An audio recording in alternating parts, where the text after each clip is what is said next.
Hello, it's me, Michael, the wizard. I'm gonna read this book. I'm gonna read this book that I like. Because I remember reading this book a long time ago when I was young. And I really like this whole series of these books by Tom Brown Jr.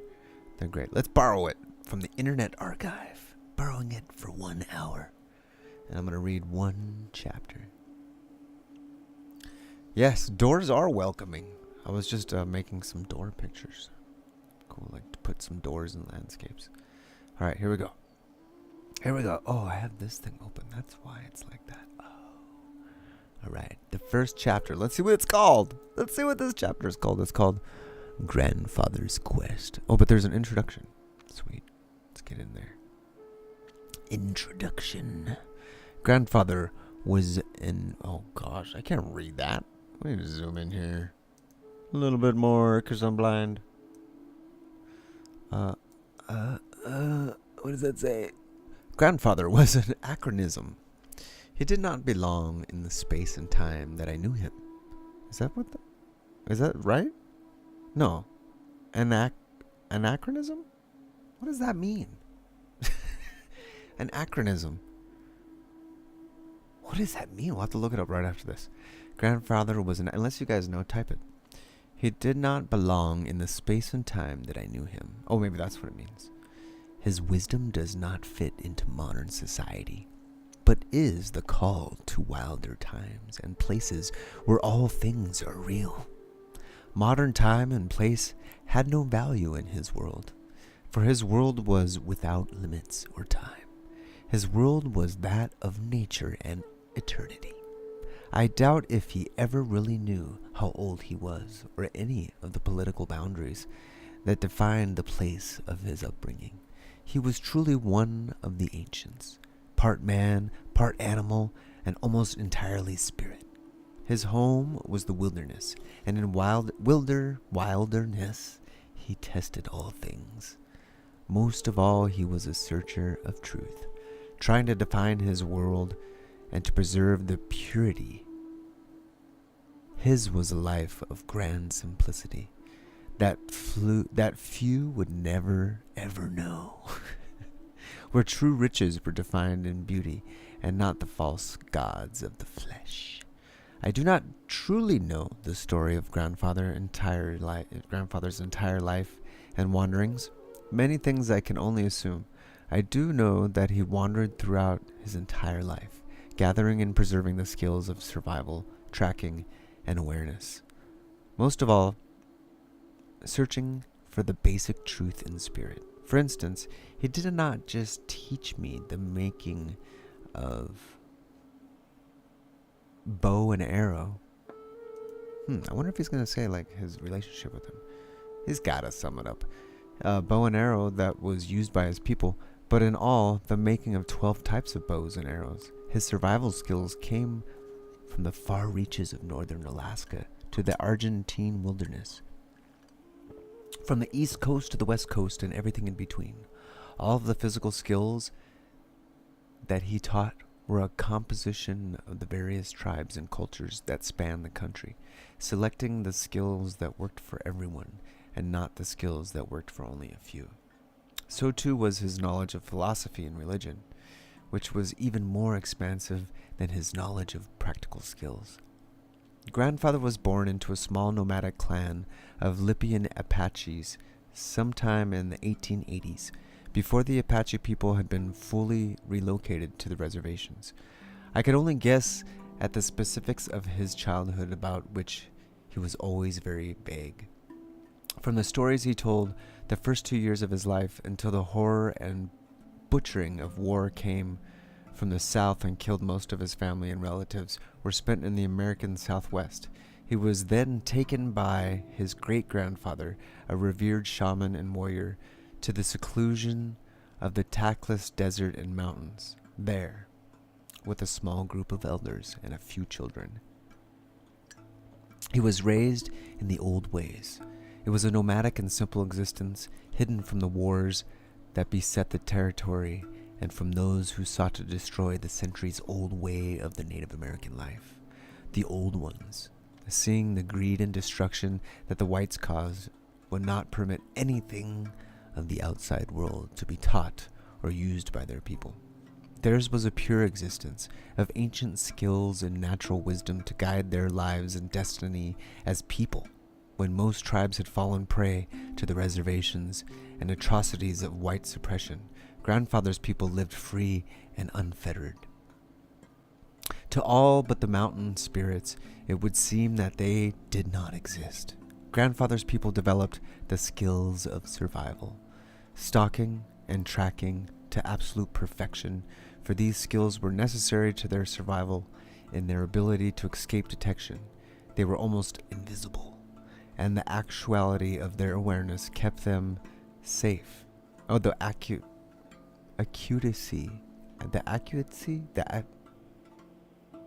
acuity of their awareness kept them safe among the barren rocks and scrub they called home.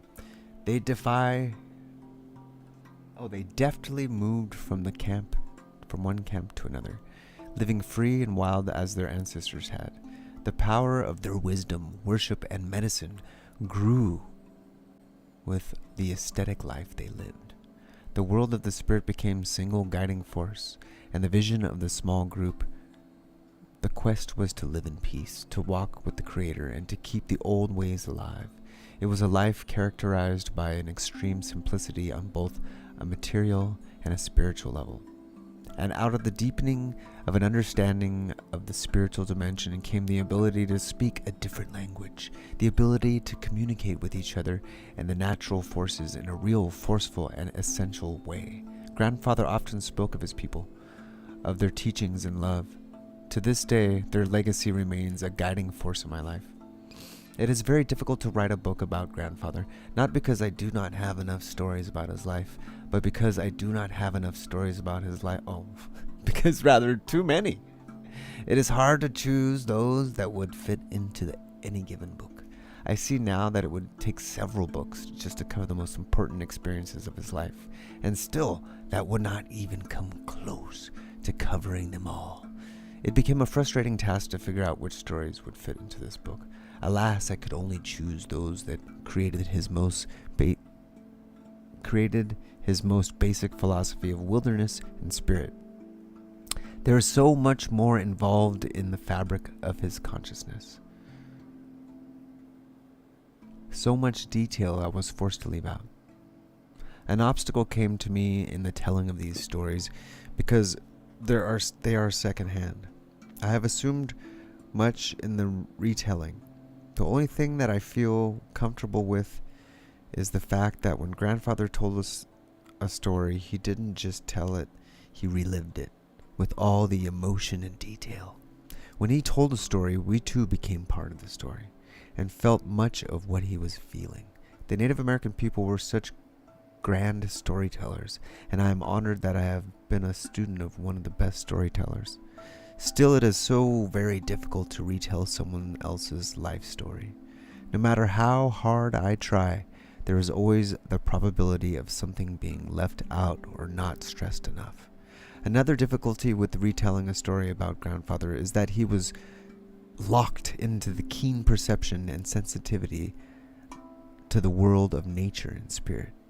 I'm sure that no matter how much he relived a story, he had to have left so much of the experience out. I'm reminded of his incredible observations powered almost on a daily basis. For most people, a short walk in the woods was just that. But to Grandfather, it was an experience rich with natural wonders. Nice. And spiritual rapture. Oh, nice. We couldn't walk 10 feet together without Grandfather pointing out to me countless things that I had missed on a physical level. The things I used to miss on a spiritual level were even more exasperating. This leads me to often wonder about those many things that Grandfather left unmentioned in his stories. Without those things, I feel I cannot do his experience justice. The writing of this book has been one of my most difficult tasks. It is not just the countless hours going through my dusty old journals that help jog my memory, and it isn't the fact that I had to return to often to the place that in the Pine Barrens, New Jersey, where the stories once told, it is mostly the fact that I feel guilty. Guilty for attempting to tell his story, and guilty because I know that I cannot do it justice. So too is the guilt about making the wrong choices for the stories included in this book. All I can do is rely on what my heart tells me to do and then do the best I can. Many readers and students ask me why I now choose to write a book about some of Grandfather's life. After 14 years of teaching in 12 books, I feel that it will answer many of the questions as to where the philosophy and skills that I teach originated. Grandfather, after all, was one of the biggest influences in my life, and how he learned his skills is more important than how they were passed on to me. His skills and philosophy were not strictly of the Native American culture, but a result of his wanderings and searchings. For me, it was important to know how he arrived at the conclusions he did, and the circumstances and teachings surrounding his enlightenment. My book, The Tracker, The Search, and The Vision have dealt with some of my life story. The numerous field guides on tracking, survival, and awareness deal with the various skills needed to take someone back to wilderness and become once again a child of the earth. The quest and the journey dealt primarily with the philosophies of wilderness and the deeper spiritual quests. Finally, Grandfather brings this all together as it lightly touches some of the origins of their teachings. It will give my readers and students alike a greater understanding of who this man, Stalking Wolf, was and the ultimate impact he had on my life and on so many others. Nice intro. That's sweet. So this is the first chapter here, Grandfather's Quest. It's a book called Grandfather by Tom Brown Jr. Came out in 1950 or something? Or no, somewhere. I don't know, actually, no.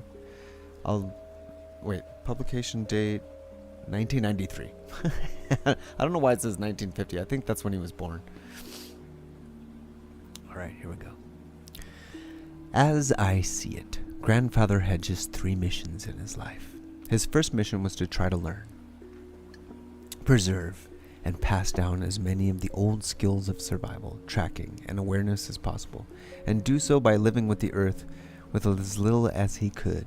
It was not just the practical and physical skills of his people that were important to him, but of all peoples that have lived close to the earth. He sought out anyone with any primitive skill, no matter if it came from the Native American culture or some old hermit living in the bush. Everything interested him. He wanted to know everything. His quest was to try to find and learn these skills. Took him from Alaska to South America, from the East Coast to the West Coast of America, and everywhere in between. He wanted to learn skills that could be used in any environment, any weather condition, and in any topography. Most of all, he wanted to know what skills would become universal to all places and situations. So he would learn the skills known both by men and by women. Grandfather could see that these ancient skills were being lost to modern man. To him, they were the doorway back to the earth and the ultimate freedom from society. Oh, from society's strangling grip.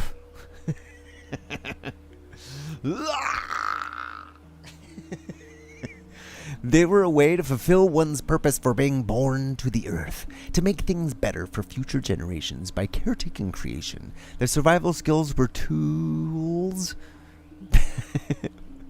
Hold on a second.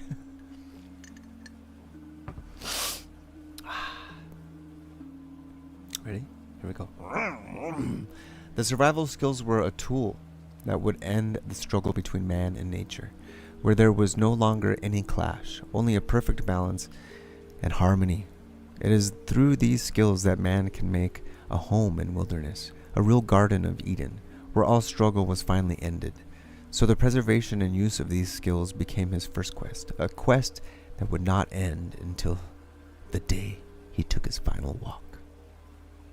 His second quest in life was to preserve the ancient spiritual wisdom, not only of his people, but anyone who lived close to the earth. He did not seek the things that did not work, or worked only for a few, but he sought a truth that produced miraculous results. He was determined to find, preserve, and pass down spiritual wisdom that was viable and would work all of the time. He sought a dynamic communication with the world of nature, and the realm of spirit that would work for anyone and everyone. He knew that living in nature on a physical level was but a small part of the whole consciousness of wisdom of wilderness. Man had to go deeper than just flesh. Otherwise, man's existence in the world of nature would still contain a deep separation. Without spiritual skills, man could not become one with the natural world, nor communicate with the things beyond flesh. His final quest was to learn all that he could from every philosophy and religion. He sought a common truth, free from the clutches of man. The crutches of man. Clutches or crutches? He searched through all the customs, the ceremonies, the dogmas, and the traditions of religion and philosophy, stripping away all the confusing camouflage and arriving at a pure truth. It was the search for these spiritual truths and spiritual knowledge that was the main driving force in his life. In all that he pursued, the spiritual was the foremost on his mind. Even when he sought Rick and me, most of what he passed down was that of spirit, even the practical skills and deeper spiritual meaning, so that there was rarely a time or a lesson that did not encompass his spiritual teachings. Grandfather's quest, his search for the truth, led him from far from his people and from a life that wouldn't be considered normal by any standards. He abandoned his people and laid down his life for his quest. For 63 years of his life, he wandered and searched, many times living on the edge of life and death. So too did he face many hardships that would have driven most men from their paths. He pushed himself hard, never being satisfied with just a superficial understanding, but instead seeking the deeper and more profound meanings of skill and spirit. He drove himself harder than anyone I have yet encountered in life, and I longed to be able to have the resolve and dedication that he had. Nothing distracted him from that path, not even the hopelessness of his overall vision. The vision to try to save the earth by teaching the truth. Even when no one would listen, he would not give up. For there was always hope, and he had to live his vision or not live at all. It was within the first few months of our meeting that Grandfather told us what had driven him to his quest. We had been curious as to what had led him to his path, and it was only after a lot of coaxing and prodding that he revealed his story to us. It was the story of the white coyote and the spirit warrior that would forever change his path. That one night, sitting by a small campfire deep in the heart of the Pine Barrens, Grandfather revealed to us the vision that drove him to his path, the reason that he faced so much hardship and endless lonely searching, a quest that he had to undertake without question. I need to zoom in one more time. Grandfather, that's much better. Whoa. I can read. Grandfather began his life as all small children did, learning the ways of gathering herbs, cooking, mending, and making camp, as well as learning the philosophy and mythology behind each activity and skill. All things of the camp were of the domain of the women of the tribe, and it was in these matters that Grandfather was first schooled. These teachings were never taught as of being lesser, but rather as necessary life skills, for the hunter and scout. To his people, within their vision of the completeness of life, innate powers or spiritual growth existed regardless of gender. All skills were necessary to keep the camp alive, so Grandfather was taught all the things of the camp. From the women, he learned the compassion of healing. same thing, the mothering instinct, and the profound patience that would serve him throughout his life. The women of his people were always highly respected for their power in medicine. It was the women who gave him his first spiritual tutoring, which was the catalyst that started him on his spiritual path. Grandfather was the youngest member of the small group of displaced Apaches, and as some was somewhat of a child to all, but his great-grandfather Coyote Thunder was his foremost guardian and his most powerful teacher. Even while grandfather was under the tutelage of the women of the tribe, Coyote Thunder still oversaw his education. By tradition, grandfather was at age 7 officially given over to the care of teaching of Coyote Thunder and the other tribesmen in order to learn the ways of the men. Now he began to learn the skills of the hunt. He learned to make bows, lances, clubs, arrowheads, and traps. As with the lessons of the camp, each lesson of the hunt, each new tool, each new skill was accompanied by a story explaining the underlying spiritual implications. Later he learned to trap and track. He learned the honor of the hunt and the dignity of stalking. It was from his prowess as a stalker that grandfather acquired the name Stalking Wolf. One day, some of the elders watched him stalk and then touch a wolf, one of the most aware, cunning, and hence most difficult of animals to catch. Thus, in ceremony, grandfather was renamed Stalking Wolf, because one of the greatest hunters of the group always provided meat as well as medicinal herbs. Always, when returning from a hunt, he would first feed the sick and weak or bring them the medicinal herbs he had collected from his hunting trip. By the time he had reached 10 winters, he was leading his own hunting parties, but grandfather preferred to hunt alone, and it was on such a hunt that he was given a vision, a powerful vision that would change his life and direct him towards a path of medicine. Certainly before he had undertaken ritual quests of the spirit, and with each quest he had gained insight and understanding, but the grand vision of life come infrequently, and then only after long searching and many vision quests. This, however, was the first vision to address the questions of his path and purpose in life, a guiding force that would prepare the ground for future visions and quests. He was hunting alone, far from his people. The hunt was for a mountain lion, an animal whose stealth awareness almost always required the hunter to be alone. He had been fasting for the entire hunt, 4 days in all, and had traveled without rest to the place where his father had once killed a white mountain lion, the skin of which grandfather still used for his medicine bundle. Upon reaching his destination, he climbed a high ridge to sit. Oh no. My cat just freaked out. I was like, what's going on? Upon reaching his destination, he climbed a high ridge to sit and pray. Upon reaching his destination, he climbed a high ridge and to sit and pray. A spirit in the guise of an ancient warrior and scout appeared before him. The spirit just stood there, looking at him. It was a searching look, searching through his flesh, looking straight through to grandfather's heart and spirit. When grandfather tried to communicate with the spirit using both language and sign, he was ignored. And so, for a long time, they each stared at each other. Grandfather said that he was at once both fascinated and fearful. Instinctively, however, he knew that the Ancient One was a messenger from the bright vision, not from darkness. The spirit then approached grandfather. In his right hand, he held the ancient headband of the Scout Society, and in his left hand, he held the feathered staff of the shaman. Without word or ceremony, he first handed grandfather the scout headband, paused, and then handed him the staff.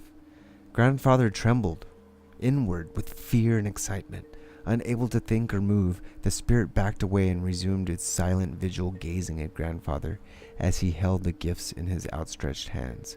Slowly feeling the powerful force of the medicine items he held, grandfather drew them in and clutched them to his chest. His motion was the symbol of accepted gift and spiritual possession.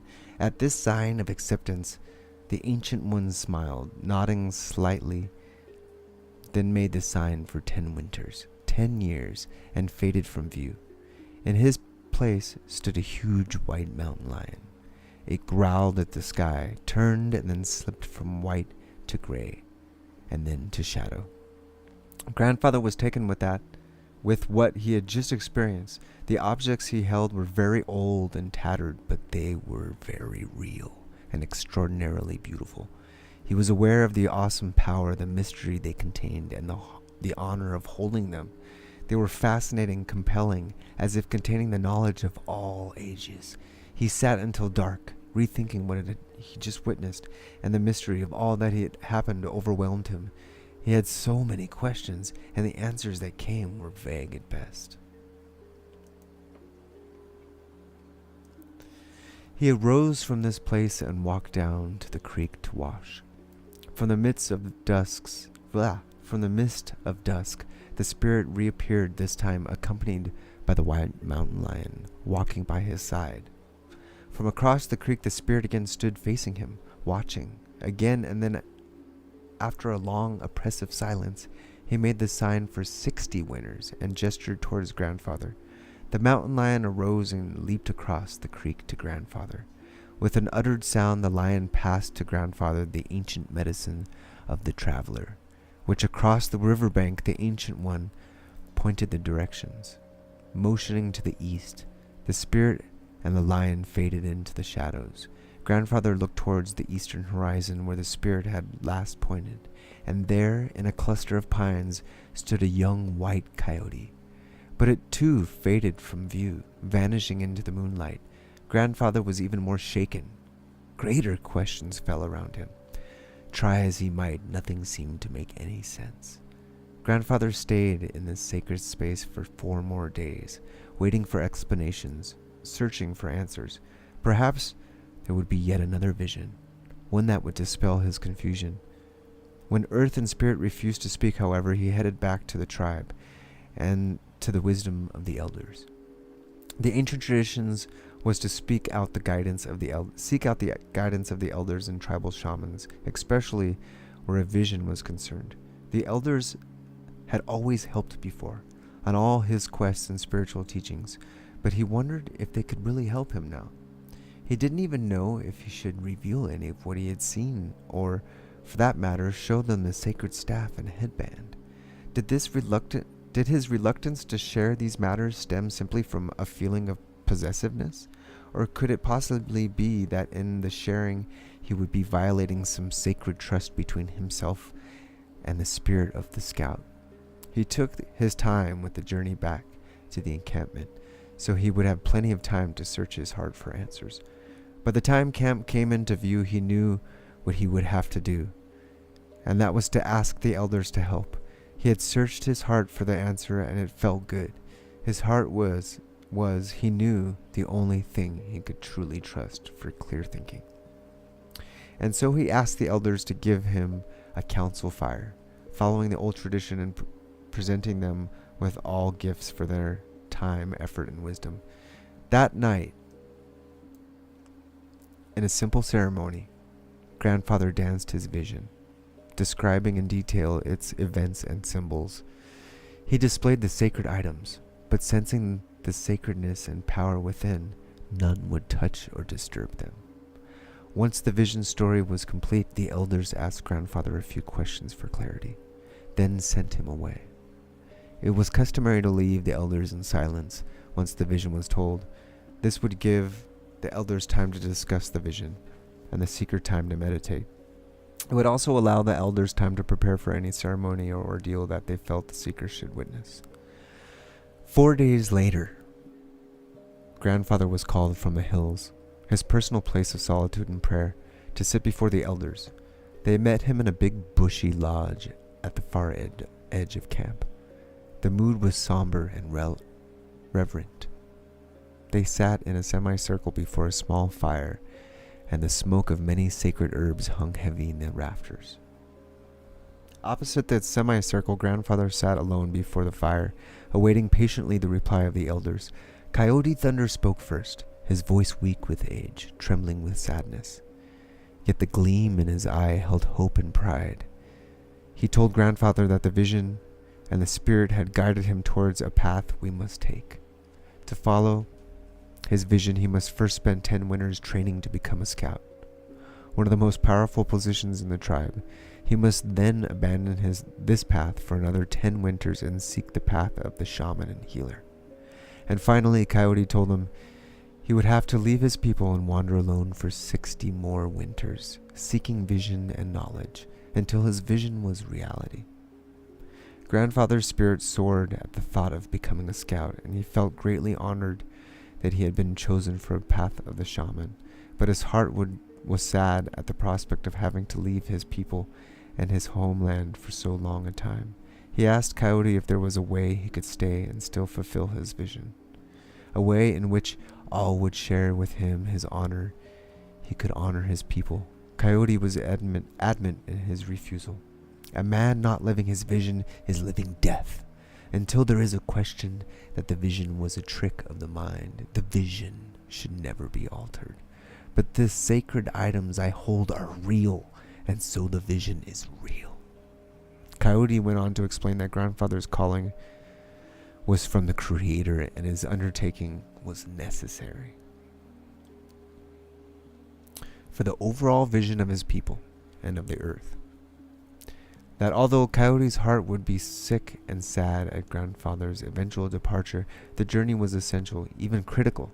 Coyote ended by saying, "You have been my hope for many years, my life, but at the end of the training for the good of all things, you must go." The other elders, men and women, echoed the feeling of Coyote and encouraged Grandfather in his quest. There was no communal ceremony or feast at the finish of his council, for Grandfather had chosen the life of the scout, a path that would throughout his training separate him from the group. With this exile, he would begin his journey. He would now sleep alone, eat alone, and live alone. Grandfather then journeyed frequently for weeks at a stretch, and without any man-made tools, into the harshest lands. He honed his survival skills until they became instinctual. He came to look upon even the most violent and lonely of places as home, and found comfort and security where other men would only find death. He became an animal again, a shadow living on pure sunshine and air. Survival and the ability to face any environment without the need of any supplies were skills essential to the scout. Thus, the many skills of the survival and the philosophy behind them became Grandfather's first priority. It was only through survival that a scout learned to become one with the landscape, to find refuge in the most rugged terrains. Survival practice took Grandfather from his people for great periods of time and introduced him to many landscapes and environments. He learned how to survive easily in the hottest deserts, on the mesas, on the plains, in the coldest snows, and in the depths of the deepest forests. Each survival test the elders put him through, he easily passed, oftentimes to the disbelief of the old ones. Where he should have been emaciated with starvation and exposure, he seemed to flourish. He should live where no one else could. He could live where no one else could. He could travel at great speeds and over great distances, where even the animals faltered. His skill was unparalleled by any tribal member, and even the noted elders marveled at his ability. Once the survival skills were mastered, he was then led to the arts of tracking, stalking, and awareness. Absolute proficiency in these skills, the ability to move silent and unseen across landscapes with little cover, the ability to observe all things at a glance, were essential to a scout. Tracking, stalking, and awareness are never separated but rather viewed as a whole, a sort of continuum in which one is dependent on the others for absolute precision and perfection. These skills, coupled with the ability to survive, made of the scout a shadowy ghost, mystical and shrouded in the air of secrecy and legend. But like the ancient ninjas, Grandfather's lessons and ordeal were soon intensified in these areas. The tests of the elders pushed Grandfather to the limits of his ability and beyond. Grandfather worked long and hard, pushing himself harder than the elders pushed him, always holding his vision a driving force. Always trying to live up and to beyond the expectations of the elders. He stalked without ceasing, slipping unobserved in and out of camp. He tracked, stalked, and ultimately touched all manner of animals, moving as if composed more of spirit than flesh. He added danger to his tests by stalking powerful animals, where one mistake could cost him his life. Finally, he stalked and tracked the camps of others, hostile tribes, cavalry, and settlers. He pushed his skills to the limits of mortal man, traveling along open ground, never observed in form or track by his enemies. Truly, he lived up to his name as the one who stalks wolves. It was awareness, lessons, and tests, however, that were of paramount importance. For Grandfather, for the scout, awareness of all things, close and afar, was essential both to his own personal survival and to the survival of his people. It was the scout's awareness that kept his people safe. So Stalking Wolf pushed himself to observe at all levels, not only the physical level, but also on a deeper, more encompassing spiritual level. Eventually, his skills transcended the mere senses, and he began to reach beyond to the force of life itself. The confluence of physical sensing and spiritual awareness was eventually so complete that when asked how he knew that something was moving in the distance, he was often at a loss to explain. Complete awareness became for him a state of being. It was said of him that if a feather dropped from a bird several miles away, Grandfather would know about it. This keen awareness, surely an extraordinary ability, began to break down the distinction between the inner and outer dimensions, creating a oneness of self, where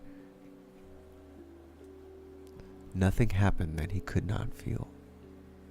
Then came the training that Grandfather hated, but had to learn: the kill. The mark of a good scout was the ability to become invisible, to be able to get in and out of situations without being detected. But sometimes his life depended on his fighting ability. Grandfather abhorred warfare and the pain and slaughter that went with it, but he learned its skill just as well as he had those of absolute survival. Tracking, stalking, and observation. He understood the necessity of the fight, but his heart would never agree with his ability, nor could he find any honor in it. And so during the test of the fight and the kill, he would never hurt an enemy. He would only take their weapons, tie them up, or mark part of their flesh in red to show how the kill would have taken place. Only a few times did he have to fight, but these fights ended quickly because of his agility and the strength acquired from his powerful lifestyle. Sometimes Grandfather would lead bands of warriors to distant lands to check on neighbors to ensure the security of his tribe. Only once did he actually have to fight, and that was when he rescued a young Lipan woman from her captors. He left them alive, unharmed and ashamed. He became a powerful force among his people, an excellent scout, and though he was very young, he was considered by many to be an elder, or grandfather, meaning teacher. To nearby tribes and cavalry, his prowess assumed mythical proportions.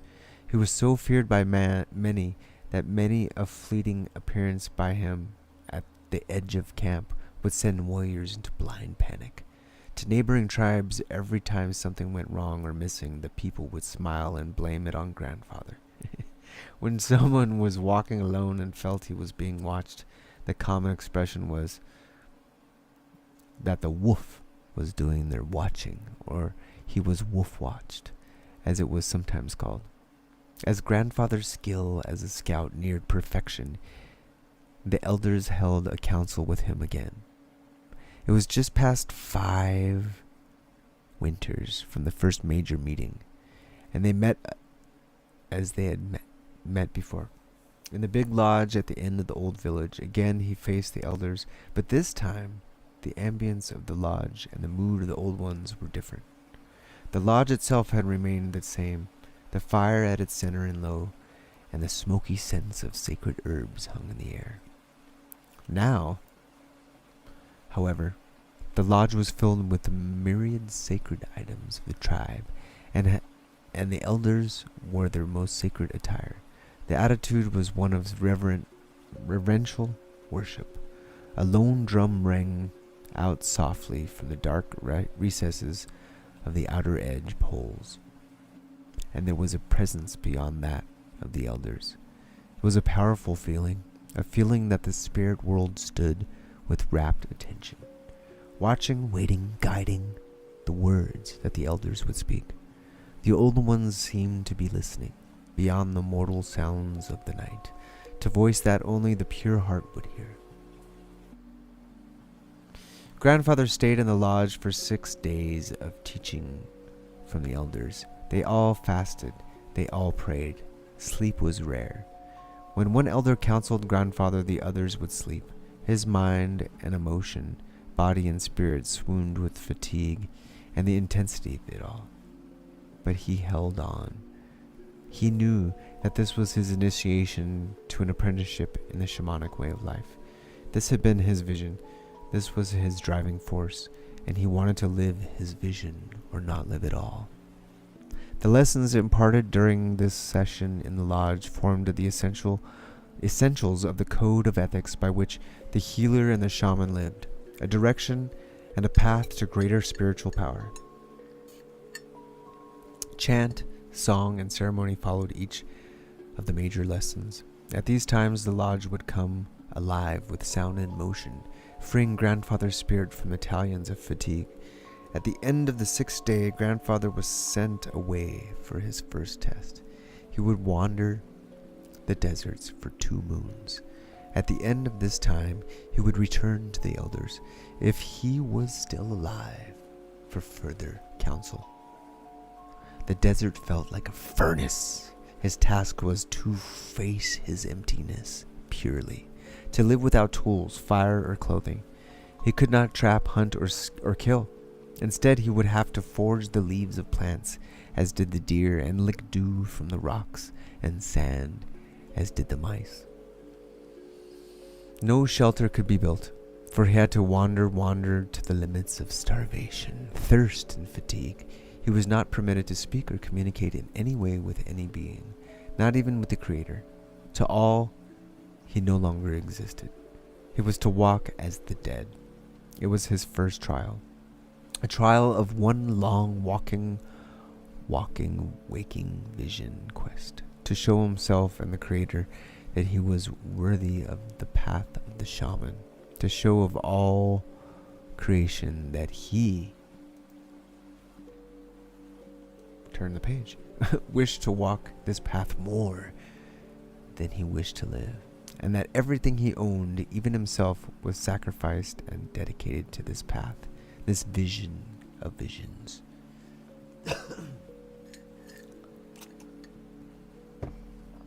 In retrospect, grandfather remembered only the first 4 days and the last 7. All else remained vague and dreamlike. Of the first 4 days, he remembered vividly the fatigue, the thirst, the starkness of the landscape, and the intense heat of the sun, which seemingly burned holes into his soul. No one spoke to him. Nothing yielded any sign or concern, except for the perpetual pain and fear he felt, as if he had ceased to exist. On the 4th day, he remembered falling from a high ledge of rock, his body pounding into the sand below as if it slammed into a hot anvil. Then all reality was gone. Surreal images rushed to fill the void. Events and teachings, symbols and signs ran by him at high speed, flooding his mind with a swirling mass of unconnected knowledge. He remembered long and short journeys of the imagination. He saw and spoke with spirit entities of animal, plant, rock, wind, and water. He heard the voices of many spirit things. He remembered knowing all things and then nothing. He awoke many miles from where he remembered falling, from the ledge. He noticed the autumn colors and realized that the seasons had changed, that he was several weeks beyond the time of his fall. His body was undamaged. He felt no fatigue, hunger, or pain, or thirst. His once parched and broken skin was as soft and resilient as the day he had first seen the world. But he could not piece together the past weeks or forgotten travel or of the lessons he knew he must have learned along the way. He had realized that the hell of the barren desert could no longer affect him. He had been reborn, renewed, and had moved beyond the effects of comfort or pain. He now traveled easily, without the restrictions of flesh.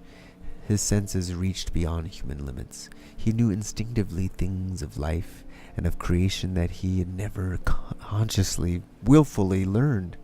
And he understood that with the fusion of inner and outer dimension came a release from the exigences of survival. There was only the balance, the harmony of his thought and spirit with that of the universal mind force. He had arrived at the sacred oneness. On the morning of the appointed day, he returned to the camp. The elders were amazed, for Grandfather's life force seemed to glow from deep within.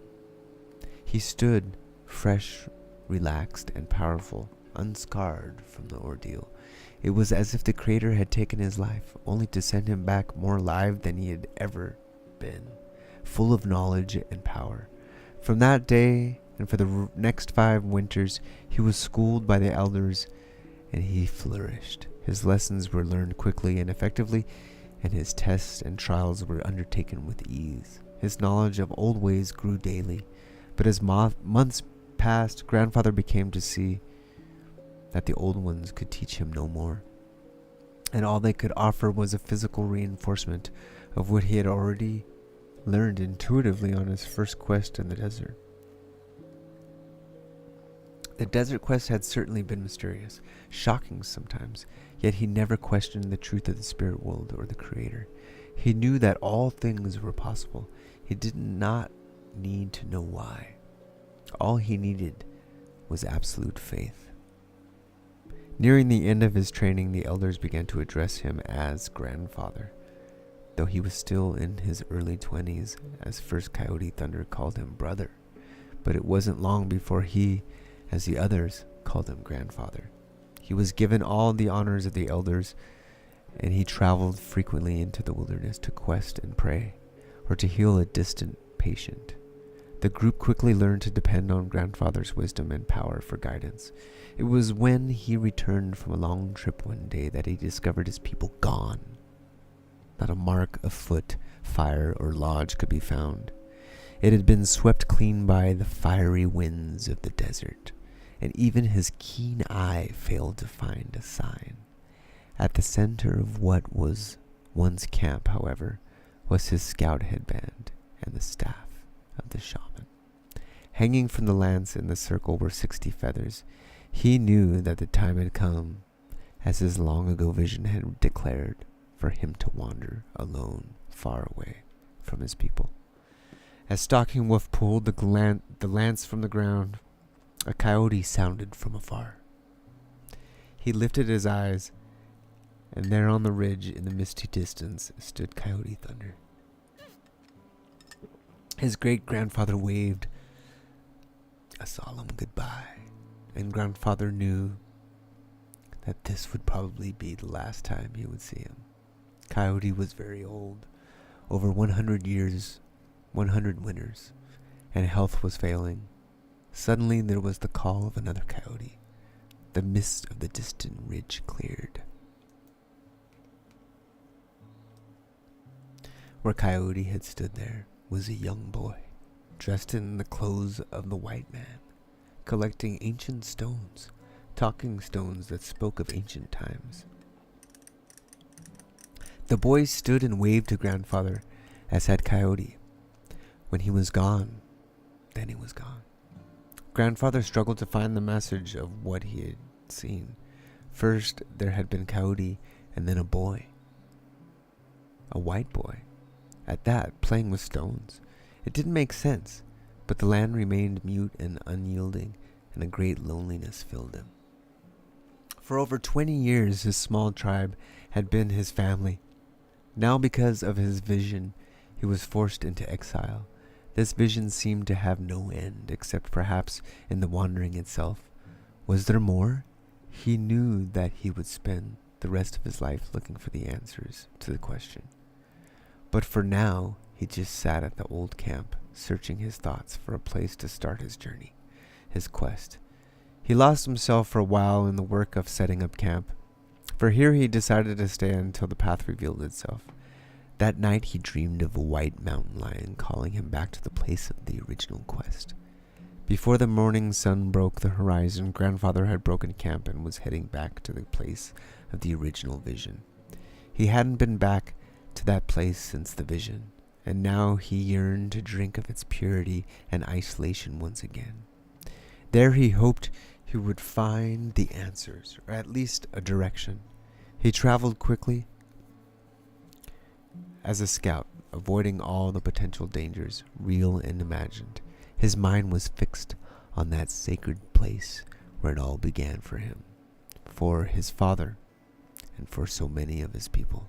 The trek lasted several days across deserts, over mountain, and through forest. The terrain was tough, but his training easily carried him.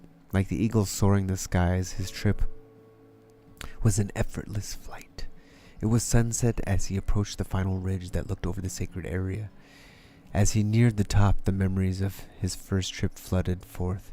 His spirit soared, his body trembled with anticipation, until his longing eyes broke the horizon of the ridge, and his stomach sickened at what lay below. There below him was sprawled a miner's town. Huge holes gaped in the earth, and the soil was torn by the deep swaths of roadway. All about lay garbage, broken machinery and muddy water, where once the stream had flowed. Fast and clear.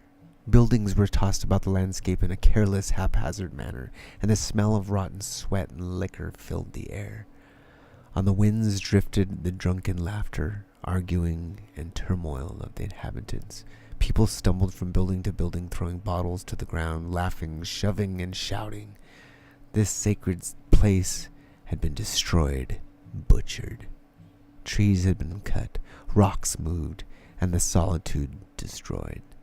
To Grandfather's horror, nailed on the front of a building was the gorgeous hide of a white mountain lion.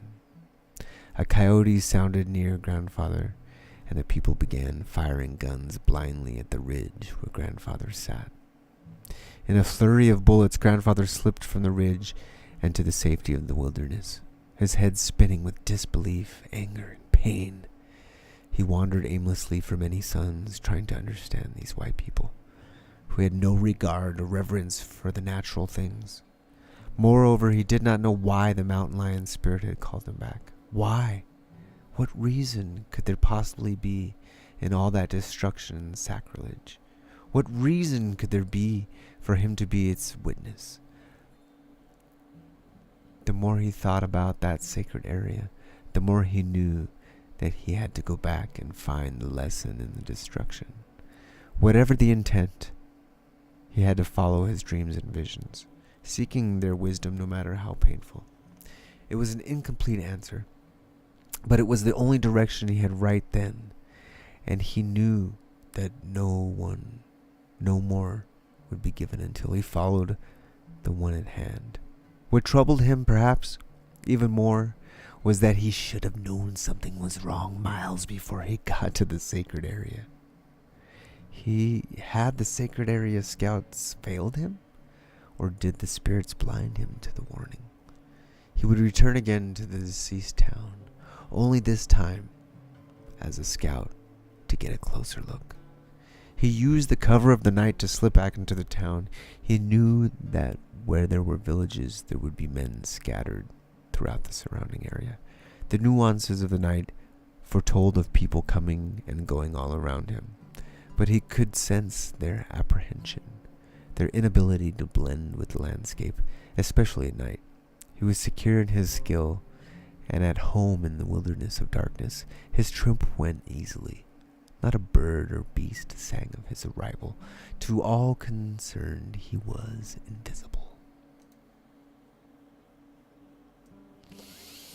A few hours before sunrise, he arrived at the ridge overlooking the town. Below, everything was silent. Like a phantom, he slipped down the street, passing the horses and dogs without a sound. Nothing stirred to his presence. The main street was thick with the smell of manure and the stench of unclean men. Garbage, rotted food, and broken bottles were strewn about, making travel slow and difficult. On the raised wooden sidewalks, men slept the blind sleep of drunkenness. Some lay clutching bottles, others were clutching guns, as if to subconscious battles with the night and all its imagined terrors. Grandfather easily passed through town, searching every alley, peering into windows, and gazing into the open holes of the mines. He searched for answers to the questions of his heart, until the sky turned from black to the dark blue of approaching dawn, when he returned to the ridge, to a small fissure cave to sleep, escaping the eyes of man. He awoke late in the afternoon, judging by the actions of the birds. The sky was dark and overcast, the distant hills misty with rain. He slipped back to the edge of town, hiding momentarily in a dilapidated tool shack, from which his vantage point he could see the comings and goings of the townspeople. Grandfather noticed how restricted their movements were, how square, box-like houses and heavy clothing cut them off from the elements. It seemed that they saw nothing of the natural world. Eagles soared overhead unnoticed. They lived in a vacuum, separated from everything but themselves and the squalor they created. These people seemed so strange. They didn't blend with the wilderness but feared it, holding it at a safe distance, like a man handling a deadly snake. They had no regard for the land, animals, plants, or even water. Litter was freely tossed. Live trees and brush were carelessly cut from the ground and around the dwellings. Unnamed waste was everywhere. These men were worse than their domesticated animals, living in their own filth, having no other purpose, it seemed, than to fatten and die. Laughter was usually drunken and at the expense of others. Otherwise, there was none. The faces of the village looked so pained and distorted with sadness that Grandfather wondered what directed these lives into this septic existence. So many questions filled his head. Why did they wear heavy clothes against the reality? Oh shit. I just accidentally changed the page. Oh man. I just accidentally hit the thing at the bottom of the man. Let's see if I can find my place. Shit. Okay. Oh, I'm close. Oh, I'm not too far. Okay. Okay. I'm not far. Sweet.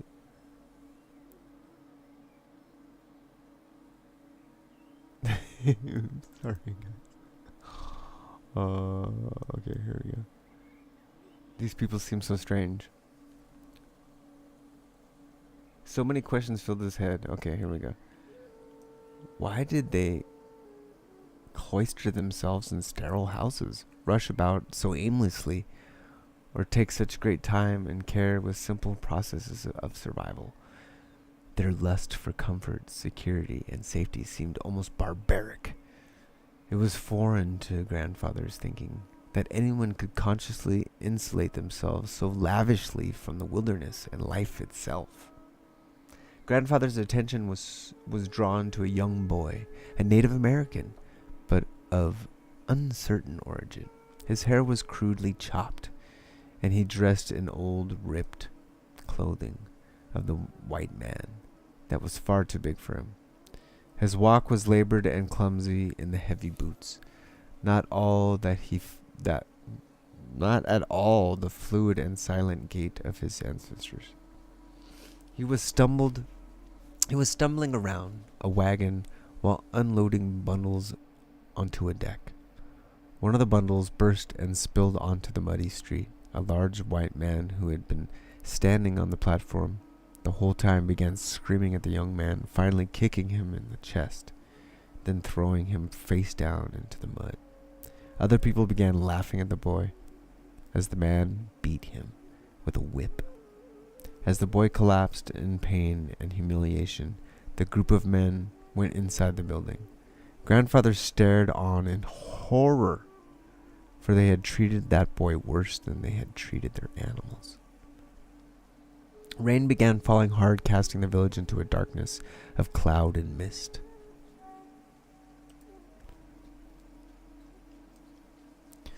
The boy lay in the mud, as still as death. Grandfather could no longer contain the rage and anguish that flooded his heart. In a flash, he stripped from the shed, then under one of the buildings, finally to the deck beside the young man. He carried the young one back to the old tool shed and threw a blanket over him, nursing him back to consciousness. The young boy opened his eyes for a moment, trying to orient himself. Without a word, fell back to sleep. Grandfather waited for the night, lashed together a travois, and dragged the semi-conscious boy to a distant cave, far away from town. He made a fire in a warm bed of debris. When he had made sure the boy was in a comfortable sleep, he slipped back out into the night to hunt food. The next morning, the boy awoke with a disoriented face and chest held old scars of past whippings and the fresh scars of yesterday's lashings. The boy was afraid that he would be hunted and killed, but Grandfather put his mind at ease. I'm guessing. At ease. It took a while for the boy to relax enough to accept Grandfather's caring, but somewhere deep inside his forgotten heritage, the boy instinctively trusted Grandfather's medicine and power. He had been taken from his parents when he was very young by the man who had beaten him the day before. He had been treated like a slave, a beast of burden, and a whipping post. He was forced to sleep with the animals and foraged for rotten scraps of food. Escape would mean a certain death because the man would hunt him down and kill him as he had others before. The boy, having none of his ancestors' skills, also feared the prospect of survival in the wilderness. He had never been trained in the old ways, but deep inside he could feel the pull of the pure and natural world, an existence far from the insanity of what he was living. Grandfather learned much from this young boy. All the horrors of the white suppression, all the restrictions of the reservation life, the starvation, the disease, the drunkenness, and the child stealing. He learned that the old ones were not even allowed to practice their religion, nor could they hunt for food. Instead, they had to live imprisoned on lands that could not support them, where the winters were cold enough to kill elders and children, and the summers were full of thirst, scorching heat, and killing disease. White Indian agents grew fat and rich by hoarding the government food and clothing that was meant for the reservations. Desperate tribes were thrown together. Warriors were tortured or killed, and quickly the old ways were being destroyed. The once proud tribes were disillusioned and broken. Hopeless and helpless had become the rule. The boy went on to describe the white man's religion and how no two whites would agree on what was right. They had forced their religion upon the people, and though this religion held many truths spoken, rarely did the whites live the truths they espoused. Their black robes might speak of peace and love, but their lives were struggles of greed, power, and war. This only confused the people more, and the elders who turned their backs on the teachings of the whites were cast aside, beaten, starved, and even killed. The young ones were sent away to distant schools to learn the white man's ways, only to find on their return that they were unable to live in either world. Treaties signed in a good faith were met with lies and deceit, and in the end, the prison of reservation. The whites were strong in numbers, as well as weapons, but proved enormously weak in their ability to live with the earth. And because they feared the earth, they called it wild and forbidden, something to be ruled and civilized. The young Native American begged grandfather earnestly to train him in the old ways, so he could live away from the hell of the white world. Without hesitation, grandfather agreed. At that moment, a coyote howled from a distant ridge. Thunder rolled across the sky, and grandfather knew why he had been led back to this place. He had seen the insanity of people living against nature, and he had seen the cruelty that this isolation brings. He had seen the children of this earth lose their skills and beliefs of the suppression by the whites. He knew that someday the white man would have to pay for his sins. Grandfather took care of the young boy for more than a moon. He nursed him back to health and taught him simple survival and stalking skills and introduced him to the ancient spiritual truths. During that time, they moved camp farther back into the hills for safety, as encounters with people from the village were becoming frequent. Once the boy was strong enough to travel and had mastered the basics of escaping detection, grandfather decided to move north and to the mountains before leaving. However, grandfather went to the village one last time, saying only that he had to free the lion. That night, he entered the village once again, stalked through town, and climbed the building that held the white mountain lion captive. He cut the skin down, praying and making ritual offerings as he wrapped it carefully into a buckskin bag. He slipped from the village, leaving this once sacred place to the cancerous insanity of the whites. He felt the urge to stay and fight for the sanctity of the place, but he knew that fighting would not produce anything but pain and hatred. Soon, without a reluctant heart, he looked now to the high purity of the mountains. Grandfather spoke often of his years in the mountains, wandering up into the heart of Canada, then back again into the southern reaches. For a few years, the young Indian stayed with grandfather, learning the old ways, until his skills were sufficient to keep him alive anywhere. He eventually took a young Indian wife and retired in the wild upper reaches of the Canadian Rockies. Grandfather visited them whenever he was near their home, until the young man was killed while bringing his baby to a mission for help. Some local farmers had mistaken for a thief as they saw him running from the mission with a bundle in his arms. The bundle was his infant son, and both father and child died in the same senseless fury of bullets. Grandfather never understood how anyone could feel that any possession was worth a human life. Thief or no, the young Indian should not have had to die. It was about the time of the young Indian's death that the grandfather left the sanctuary of the high, rugged Rocky Mountains and began living in the deserts. Like his life in the mountains, he pushed his skill to perfection, practiced the spiritual teachings, and vision quested. Whenever possible, he would seek out the elders of tribes in the area, learning whatever he could and sharing his knowledge. Some of these old ones became lifelong friends and guides, and he would visit them often in his travels. Many times he would sneak on the reservations and gather a group of children, teaching them the old ways of skill and spirit. Often, however, he was run off by the whites and sometimes the Indian people themselves. So brainwashed were they about the taboos of the ancient ways and what the repercussions of learning them could bring, that they kept their children from them. But more places than not, he and his teachings were welcomed.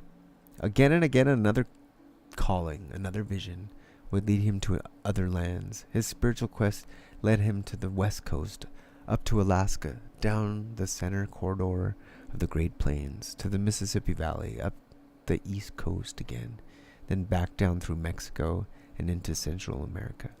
In his wanderings, grandfather crossed the country many times, and always he was learning, seeking the things of the spirit, and pushing himself beyond his limitations of yesterday. He would settle in and learn an area only until the next vision pushed him on.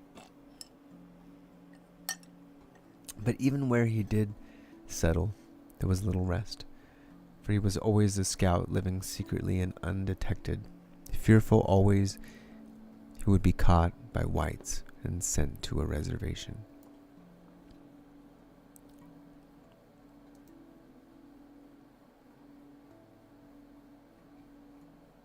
Or worse. With few exceptions, he stayed away from the white people, and as he grew older, he sought only the company of the wilderness and spirits, rarely visiting even the elders. He wandered for the better part of his life. Everywhere he traveled, he witnessed the senseless destruction of the earth and his people. Like an unchecked cancer, the devastation quickly grew out of control. No place seemed safe, untouched, or even the rugged hidden areas, the places in which a young man he had always sought refuge. The more he witnessed, the more he despaired of fulfilling the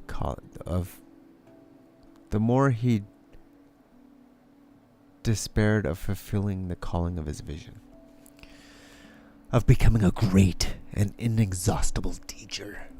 Willing students, young or old, were increasingly difficult to find in his fast-changing society, and many of those who seemed willing were at best only curious and not willing to put in the work and sacrifice needed to learn the old ways properly.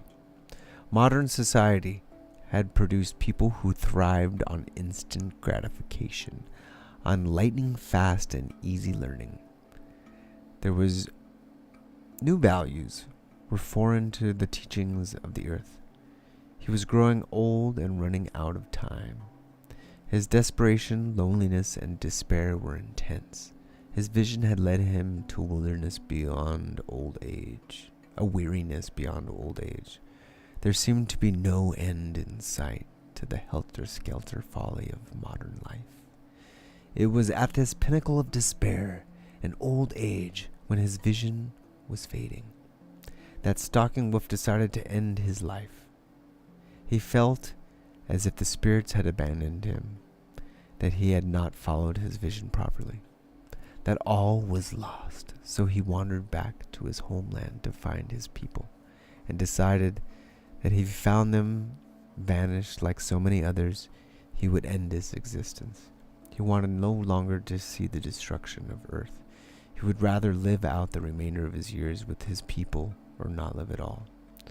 His long path brought him back to the ancient sacred area where he had had his first vision, at the place of the ancient scout, the white mountain lion, and the white coyote. As he crested the ridge, he expected to see the squalid village once again, but to his amazement, it was gone. It had vanished from the face of the earth in the flames of fire. The dying winds and the erosion of time, hardly a scar was visible. Nature had reclaimed what was once hers, and his heart soared.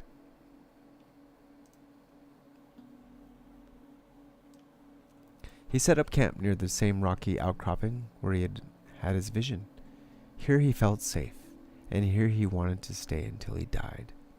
As the sun set, a lone coyote moved to a distant ridge and released its long, primal cry of loneliness, and thunder rolled across the clear sky. Grandfather stood trembling, knowing it was a calling from his great-grandfather. More coyotes and more thunder joined in until the night vibrated with their callings. Then all fell silent. The ancient warrior appeared as he had many years before, vivid and strong, standing out from the blazing horizon like he was cast in stone.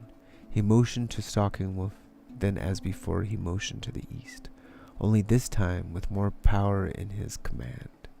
Coyote's body turned into more shadow, then evaporated, leaving only the pointing hand. Grandfather gazed towards the east. A small boy collecting ancient talking stones turned and looked at Grandfather, then smiled and became a white coyote that finally lost itself in the final flicker of sunset. Grandfather headed east. By plan or design, it was collecting fossils. By plan or design. I was collecting fossils that day by the river when I saw grandfather. I smiled, feeling that I had known him forever. And in the distance I heard a coyote howl. Grandfather smiled with tears running down his cheeks. But I was too young then to know why. That was all the grandfather revealed about his life and vision for a while. We could clearly understand his driving force and how he had no choice but to live his vision or die. We were amazed at the 63 years he spent wandering and searching, sacrificing everything that most people would normally cherish. He had no real home except for the wilderness, and no possessions other than the truths of his heart. It would be many months before grandfather revealed the many things that happened to him during those 63 years of wandering. But for this night, we had enough to understand, and we began to understand him. Oh, so good.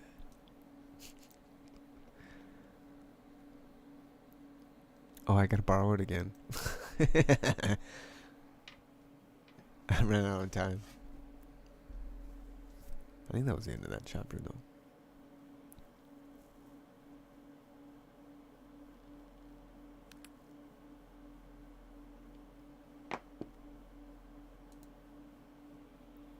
Oh, that was it. Whew. All right, chapter 2 is called A Different Drum. That was the first chapter. All right. I'll try to finish that one tomorrow or the next day. Stay tuned, kids, for chapter 2. That was only 25 pages? Jeez.